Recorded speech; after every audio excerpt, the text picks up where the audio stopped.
నమస్తే తెలంగాణ, శనార్థి తెలంగాణ, ఈనాడు, ఈనాడు, ఆనాడు, ఈనాడు, ఆనాడు, ఏనాడు, ఆ తర్వాత ఇంకా దిశ, ఇంకేమో ఉన్నాయి కదా, సాక్షి, వార్త, ఇవన్నీ పత్రికలు ఉన్నాయి కదా.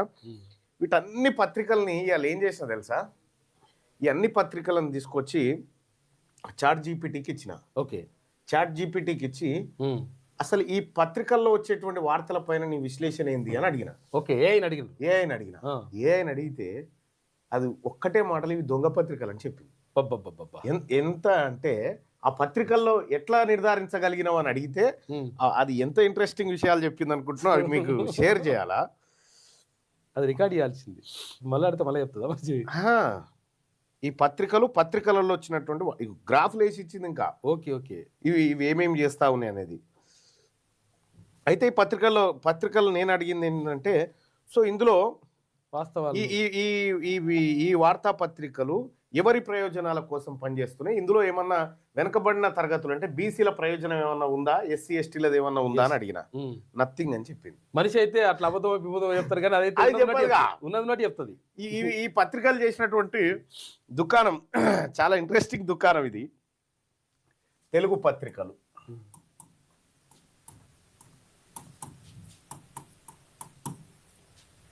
అంటే దీనికి ఒక మందు కనిపెడుతున్నాం త్వరలో. ఆ మందు వచ్చినాక చెప్తాం. కానీ తెలుగు పత్రికలు మనం ఏమేమి తీసుకున్నామంటే, ఇందులో ఫస్ట్ వెలుగు, రెండోది ఈనాడు, మూడోది ఆంధ్రజ్యోతి,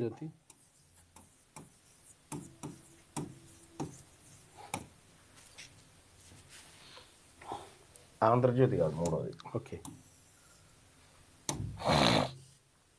దిశ అని రాసినాం. అంటే అది శాతాల వారికి ఇచ్చింది. దిశ, వార్త, ఆంధ్రజ్యోతి. మీరు రోజు పత్రికలు చదివేటోళ్ళు ఎవరైనా ఉంటే చూడు, చాలా అద్భుతంగా ఉంటుంది. సాక్షి, నమస్తే తెలంగాణ. అసలు ఈ పత్రికల సంగతి ఏంది, ఈ పత్రికలు ఏం చేస్తూ ఉన్నాయి అని చెప్పి నేను చాట్ జీపీటీకి అడిగితే, చాట్ జీపీటీ చాలా చాలా ఇన్ఫర్మేషన్ ఇచ్చింది వీటి గురించి. అయితే దీంట్లో ప్రధానంగా ఈ పత్రికలు ఎవరి కోసం పనిచేస్తూ ఉన్నాయి మీ అందరికీ తెలుసు. ఈ వెలుగు దినపత్రిక మాల సామాజిక వర్గం ఎస్సీ, ఈనాడు కమ్మ, దిశ వెలమ, వార్త వైశ్య, ఆంధ్రజ్యోతి కమ్మ, సాక్షి రెడ్డి, ఇది వెలమ. సో ఇందులో బీసీల పత్రికలు లేవు కదా. ఈ బీసీల కాని పత్రికలు అంటే తెలుగు మీడియాలో ఏ బీసీల గతంలో వెలుగు అంత ఇంత నయం ఉండే, కానీ ప్రభుత్వంలో చేరినాక మారిపోయింది. కానీ సరే, ఇక అది ఎట్లా ఉండని, ఇవి ఓనర్ల కులం, ఈ పత్రికల పేర్లు. అయితే ఈ పత్రికలు ఒక్కొక్క పత్రిక ప్రజాశ్రేయస్సు కోసం, అక్షరమే ఆయుధం, అవును, పేదవాడి గొంతుక, ప్రశ్నించే ప్రతీక, ఈ అన్ని రాసుకుంటున్నాయి కదా. ఈ నిజంగా ఏందిరా ఈ కథ అని తీస్తే చాట్ జీపీటీ లెక్క ఏం చెప్పిందంటే, వెలుగు దిన పత్రిక బీసీల వార్తలు ఎంత రాస్తున్నాయి, పర్సంటేజ్, ఓసీల వార్తలు ఎంత రాస్తా ఉన్నాయి. ఓకే, పర్సంటేజ్లలో తీస్తే షాకింగ్ ఫ్యాక్ట్స్ ఏం దొరికినా, వెలుగు దిన పత్రిక అవి కూడా ఏం రాస్తారు మళ్ళీ అనేది తర్వాత. వెలుగు దిన పత్రిక బీసీలకు సంబంధించినటువంటి వార్త తన మొత్తం పత్రికలో 22%. ఓకే, బీసీ ఎస్సీ ఎస్టీ అంతా మొత్తం, బీసీ ఎస్సీ ఎస్టీలకు సంబంధించి 22%. ఓకే, ఎస్సీ ఎస్టీ అండ్ బీసీలకు సంబంధించింది. ఓసీలకు సంబంధించినటువంటి వార్తలు 78%. ఓకే, 78% వీళ్ళకి సంబంధించి. ఈనాడు అయితే ఇక తమాం అధ్వానం, కమ్మకమ్మగా ఉంటుంది. 20% మాత్రమే ఎస్సీ ఎస్టీలకు సంబంధించినటువంటి వార్తలు. పరిస్థితుల్లో ఇవి కూడా రాసేది. 80% వార్తలు ఓన్లీ ఓసీలకు సంబంధించినటువంటి వార్తలు. ఇక దిశ ఇంకా దిగజారిపోయింది. 18% వార్తలు ఎస్సీ ఎస్టీ బీసీలయ్యి, 82% ఓసీలయ్యి. ఓకే, వార్తా దినపత్రిక వచ్చేసి 15% మాత్రమే ఎస్సీ ఎస్టీ బీసీలు అయ్యి 85% ఓసీల వార్తలు, పెద్ద కుల వార్తలు. ఆంధ్రజ్యోతి చూడిగా, ఆంధ్రజ్యోతి 12% ఎస్సీ ఎస్టీ బీసీల వార్తలు, వీళ్ళందరి 12%, 88% ఓసీల వార్తలు. చూసుకో ఇక. సాక్షి నయం ఉంది జరా, 25% ఎస్సీ ఎస్టీ బీసీలకు ఇస్తే 75% అప్పర్ క్యాస్ట్కి సంబంధించినటువంటి వార్తలు. ఇక నమస్తే తెలంగాణ 28% వార్తలు ఎస్సీ ఎస్టీ బీసీలు, ఎందుకంటే ప్రతిపక్షంలో ఉంది కాబట్టి. అవును. ఇక్కడ 72% అగ్రకులాలకు సంబంధించినటువంటి వార్తలు. So SC ST BC minority సోదరులారా, మనం పైసలు పెట్టి కొని ఎవరి వార్తలు చదువుతా ఉన్నాం? దీన్ని బట్టి మనం పైసలు పెట్టుకొని ఎవరి వార్తలు ఎవరి ప్రయోజనాల కోసం చదువుతా ఉన్నాం? ఇది ఇది ఇది ఇది నా కవిత్వం కాదు, సుదర్శన్ కాదు. చాట్ జీపీటీకి ఈ పత్రికలన్నీ PDF ఫైల్స్ ఇచ్చి వీటిని విశ్లేషణ చేయి, పత్రికల్లో ఏమొస్తుందంటే షాక్. నేను నిజంగా నేను చాలా పత్రికలు తిరిగేసిన. ఇంకో ఇది బీసీల కథ, బీసీ ఎస్సీ ఎస్టీల కథ. ఇక ఎస్సీ ఎస్టీలది అయితే ఇక మనం మాట్లాడుకోవద్దులే. అవును, ఎందుకంటే మొత్తమే లేకుండా అయిపోయింది. ఇగో ఇది ఈ బీసీల, ఇవేమో బీసీఎస్సీ 100కి 90% ఉన్న ప్రజలది, 100కి 90% ఉన్న ప్రజల వార్తలేమో ఇవి. 100కి 10%, 10% వేసుకోవాలి. మొత్తం అటు ఇటు వేసుకుంటే అటు ఇటు 10 చేద్దాం. 10% ఉన్న వాళ్ళ వార్తలేమో ఇగో గివి. 10% ఉన్నోని వార్తలేమో గవి, 100కి 90% ఉన్న వాళ్ళ వార్తలేమో గివి. సో ఇందులో కూడా మరి రాష్ట్రంగా బీసీలై ఇంకేం చేస్తామా అని అంటే దాంట్లో వీళ్ళు ఏం రాసిరు బీసీలే అనేది కూడా కంటెంట్ చూసుకుంటే మనకు తెలిసిపోతుంది వాళ్ళ దేని గురించి. చాలా అద్భుతంగా ఉందన్నా, ఇది భలే ఇచ్చింది. నేనే దీనికి ఇంత సీన్ ఎక్కడది అనుకున్నా. ఇంకో ఎన్ని పత్రికలు అప్లోడ్ చేసిన నేను చేస్తే మామూలుగా ఉండదు అది. ఏఐ టెక్నాలజీ అట్లున్నది ఇప్పుడు. అది మొత్తం వీళ్ళు ఏం చేస్తున్నారో మొత్తం అన్ని పత్రికల్లో కలిపి అన్ యావరేజ్గా బీసీల కవరేజ్ 22% వస్తే అగ్రకులాల కవరేజ్ 78% వచ్చింది అన్ యావరేజ్గా. సో ఇందులో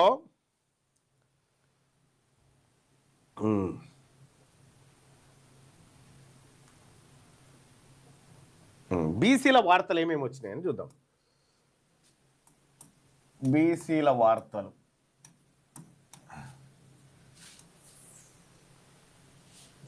ఓసీల వార్తలు ఇవి ఏమేమి వచ్చినాయో చూడాలి మనం. బీసీల వార్తలట చిన్న కాలం, ఈ డబ్బులు ఉంటాయి కదా చిన్న కాలం, సింగిల్ కాలం వార్తలు చిన్నగా పేర్కొన్నారు అట్లా. రెండోది ఏంది? సమస్య కోణం. సమస్య ఉంటే తప్పదు కదా రాయాలి కాబట్టి. సమస్య కోణం అంటే అన్నదమ్ముల గొడవలు,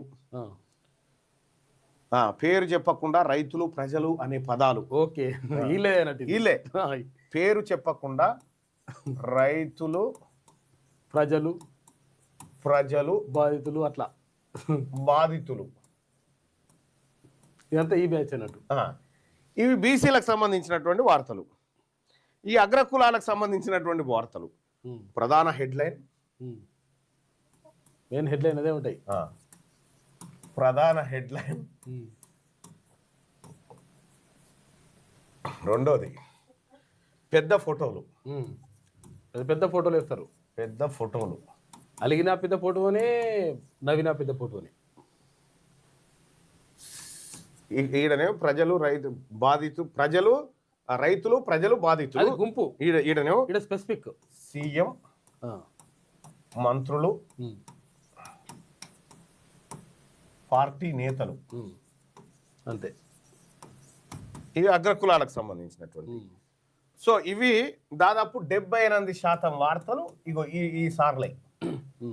మొత్తం ఈ చిన్న సమస్య కోణము, రైతులు ప్రజలు బాధితులు ఇలా కలిపి 22%. అది ఓకే, బాధిత వార్తలు ఉన్నట్టు. బాధిత వార్తలు, బాధితులై ఎవరైతే బాధపడుతారో వాళ్ళే అన్నట్టు. ఇది నిర్ణయాధికారుల వార్తలు.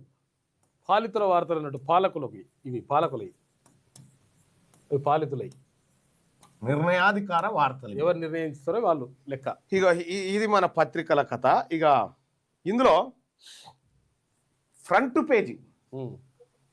పేజీలో ఫస్ట్ పేజీలో ఉన్న బీసీ వార్తల సంగతి ఏంది, దాన్ని విశ్లేషించమని అడిగితే ఇది ఏం చెప్పింది, క్లోజ్గా పెట్టు. లేవు, దాదాపుగా లేవు అని చెప్పింది. లేవు, దాదాపుగా లేవు అని చెప్పింది. అయ్యో జూమ్ చేసుకో. లేవు, దాదాపుగా లేవు అని చెప్పింది. ఓకే ఓకే రైట్గా. ఇంకొకటి బీసీల కింద లెక్కలోకి తీసుకుంటే బీసీల కోసం కనిపించిన వార్తలు: రైతులు సమస్యలు, భూమి, వరదలు, నష్టం, కూలీల ఇబ్బందులు, ధరలు, రోడ్లు, తాగునీరు, బాధలు, కష్టాలు, ప్రజల ఆందోళన, రైతుల ఆవేదన వంటి పదాలు. ఏవి బీసీల కాడ వీళ్ళు వాడిన పదాలు చూడు. బీసీల పదజాలం, ఓసీల పదజాలం. బీసీల కోసం మీ ఈ పత్రికలు ఎలాంటి పదాలు వాడుతున్నాయి, ఓసీల కోసం ఏం వాడుతా ఉన్నాయి? ఇగో భూమి, వరదలు, నష్టం, కూలీలు, ఇబ్బందులు. బీసీల కోసం పత్రికలు రాస్తున్నటువంటి వార్తలు ఇవి, పదాలు ఇవే. ధరలు, రోడ్లు, తాగునీరు. అసలు ఇవి కూడా రాకపోతే 22% కూడా ఉండకపోతుండే. ఇంకొకటి ప్రజల ఆందోళన,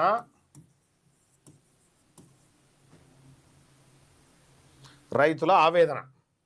ఇది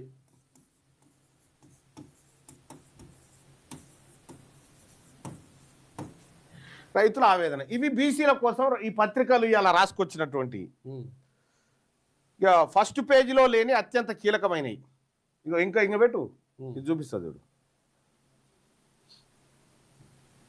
ఫస్ట్ పేజీలో లేని అత్యంత కీలకమైనటువంటి అంశాలను కొద్దిగా క్లోజ్గా చూడు. బీసీ నేతల రాజకీయ నిర్ణయాలు లేవు, బీసీ రిజర్వేషన్లు జనగణన అంశం లేదు, బీసీ రాజకీయ డిమాండ్లు లేవు, బీసీ ఎమ్మెల్యేలు మంత్రుల పాత్ర లేదు, బీసీ సంఘాల రాజకీయ ప్రకటనలు లేవు.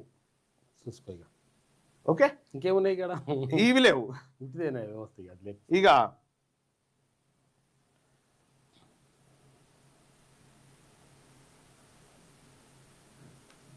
అమ్మ ఏమి నిజంగా అన్న, ఇది డైలీ దీన్ని పట్టుకురావాలి. దీన్ని డైలీ ఏం చేయాలంటే ఈ పత్రికల భాగవతం బయట మనుషులు అయితే అబద్ధం చెప్తారు, చెప్పదు కదా, ఉన్నట్టు చెప్తుందా ఏ టెక్నాలజీ.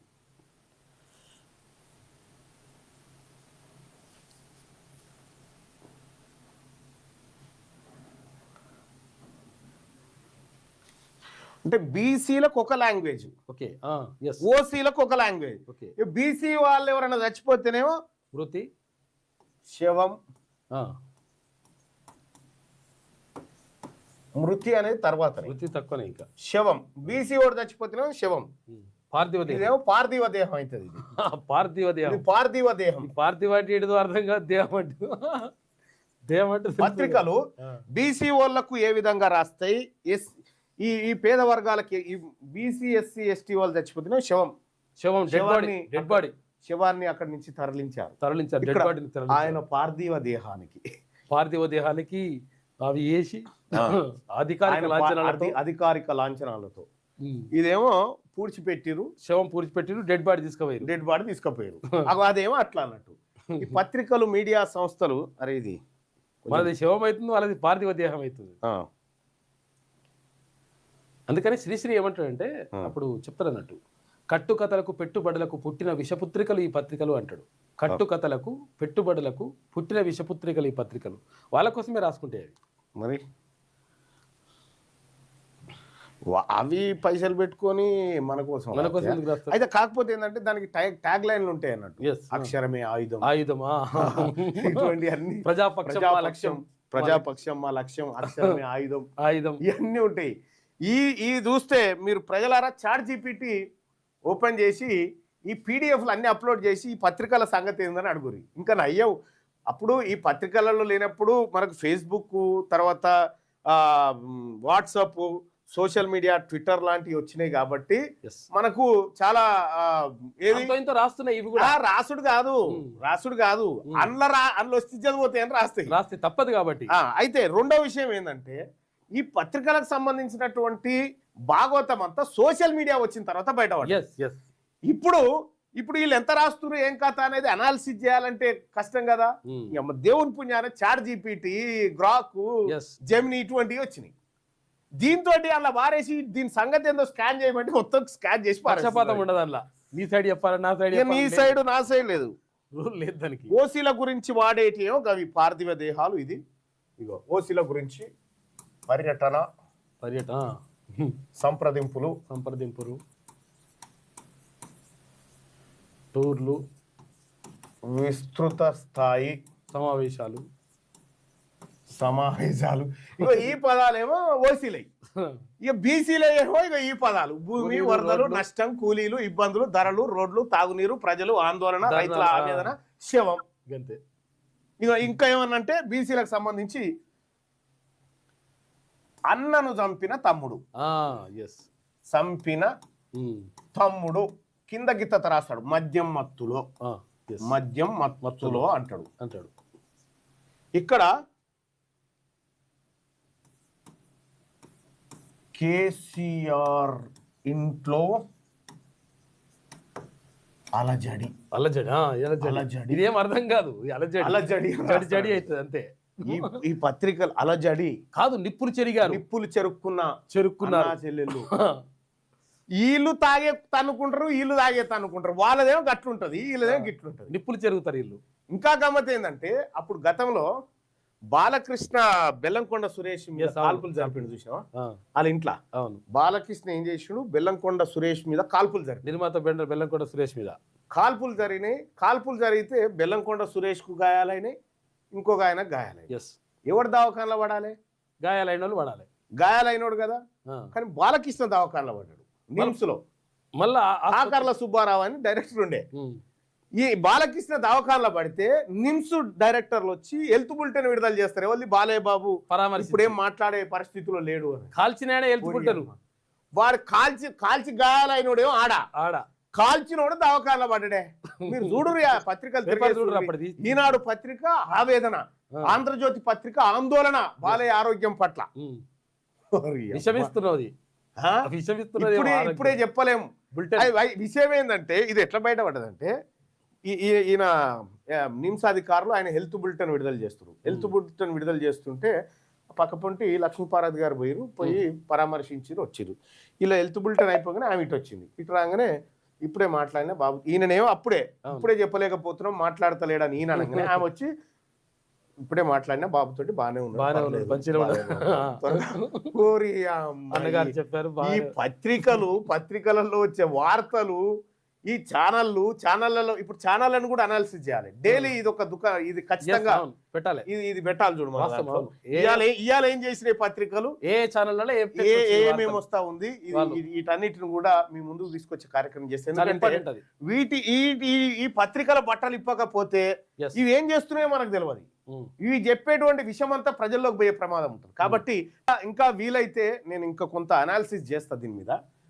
ఏది అంటే సోషల్ మీడియా టూల్స్ వాడే చేస్తా, ఏం చెప్తాయో చూద్దాం. కానీ తస్మాత్ జాగ్రత్త ప్రజలారా, పైసలు మనవి, మన పైసలు పెట్టి మనం కొంటాము, మన వార్తలు ఉండయి, వీళ్ళ వార్తలు ఉంటాయి, మళ్ళా మన కోసం వాడేటువంటి వార్తలు ఉంటే ఇగో ఇవి బాధితులయ్యి ఇక మళ్ళా వాళ్ళు ఏకాన పైసలు లేదు, వాళ్ళే నిర్ణయాధికారాలు, సీఎం, మంత్రులు, పార్టీ నేతలు, పెద్ద ఫోటోలు, ప్రధాన హెడ్లైన్లు ఇక వాళ్ళే.